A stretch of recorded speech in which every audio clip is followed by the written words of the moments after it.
Right. Vitamin D అనేది ఈ మధ్యకాలంలో మనం చిన్న పిల్లలను చూస్తే పెద్దవాళ్ళలో డెఫిషియన్సీస్ ఎక్కువగా చూస్తున్నాం. ఈ విటమిన్ డి అనేది మనకు బాడీలో కాల్షియము, మెగ్నీషియము, ఫాస్ఫేట్ అండ్ ఇంకా అదర్ బయాలజికల్ టిష్యూస్ని ఎఫెక్ట్ చేసే విధంగా మనకు బాడీలో విటమిన్ డి అవసరం ఉంది. యూజువల్గా ఇది మనకు లివర్ ఆయిల్లో కానీ లేకపోతే కొన్ని ఫిష్లలో, మనం ఆరెంజ్ జ్యూసులలో, అలాగే డైరీ ప్రొడక్ట్స్లలో ఎక్కువగా చూస్తూ ఉంటాం. ఈ విటమిన్ డి డెఫిషియన్సీ మనకు ఈ మధ్యకాలంలో ఆస్టోపోరోసిస్ అనే వ్యాధి ఎక్కువగా వ్యాప్తి చెందుతుంది. తద్వారా మనకు ఎముకలలో బలహీనత రావడం, ఎముకలు చిన్న దెబ్బలకే విరిగిపోవడం, ఎముకలలో నొప్పులు రావడం లాంటి సమస్యలు, కీళ్ళల్లో నొప్పులు రావడం లాంటి సమస్యలు చూస్తూ ఉంటాం. ఈ విటమిన్ డి అన్నది మనకు ముఖ్యంగా 9.3 వరకు బాడీలో కాల్షియం ఉండాలి.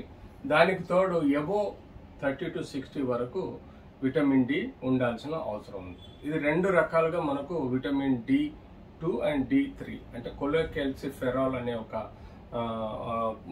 ఈ పదార్థం మనకు బాడీలో తయారవటం వల్ల దాని ద్వారా మనకు ఈ యొక్క కాల్షియము, మెగ్నీషియం, ఫాస్ఫేట్ లాంటి అబ్జార్ప్షన్కి దోహదపడుతుంది. సో విటమిన్ డి మన బాడీలో ఎలా వస్తుందంటే ఇది ఎక్కువ శాతం మనకు న్యాచురల్గా మన స్కిన్ ద్వారా సన్ ఎక్స్పోజర్ ఉంటే, అంటే సూర్యరశ్మి ఎంత ఎక్కువ మన స్కిన్ పైన పడితే అంత మనకు ఈ సబ్క్యూటేనియస్ అబ్జార్ప్షన్ విటమిన్ డి, కొలెకాల్సిఫెరాల్ అనే D2, D3 యొక్క వ్యవస్థ మన బాడీలో చెందటం వల్ల మనకు ఈ యొక్క మెటబాలిక్ యాక్టివిటీలో దోహదపడుతుంది. బోన్ స్ట్రెంగ్త్కు, బోన్ యొక్క ట్రబాక్యులర్ ప్యాటర్న్కు, కార్టెక్స్ కూడా మందంగా గట్టిగా ఉండే విధంగా మనం సాయం చేస్తుంది. సో ఆబ్వియస్గా మనము యూజువల్గా ఈ విటమిన్ డి డెఫిషియన్సీ వల్ల ఎలాంటి సమస్యలు తెలుసుకుంటామంటే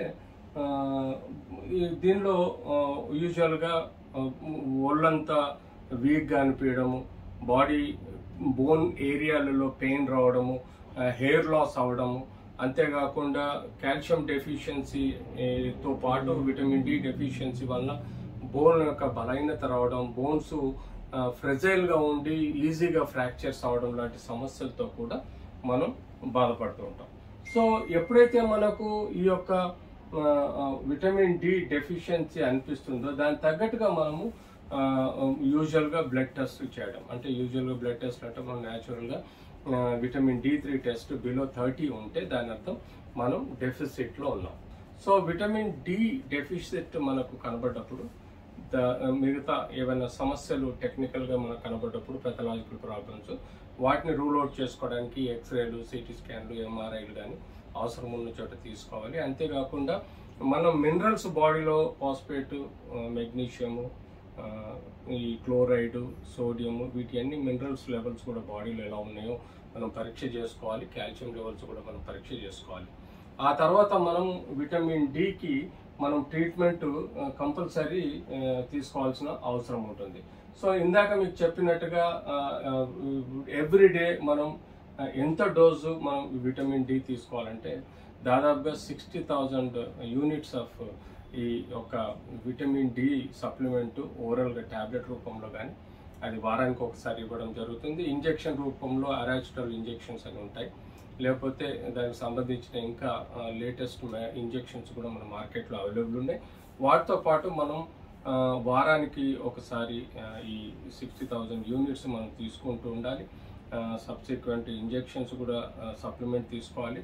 డైలీ కనీసం హాఫ్ అన్ అవర్ పొద్దున ఉదయం చల్లటి ఎండ, అంటే చల్లటి సూర్యరశ్మి, అంటే మనము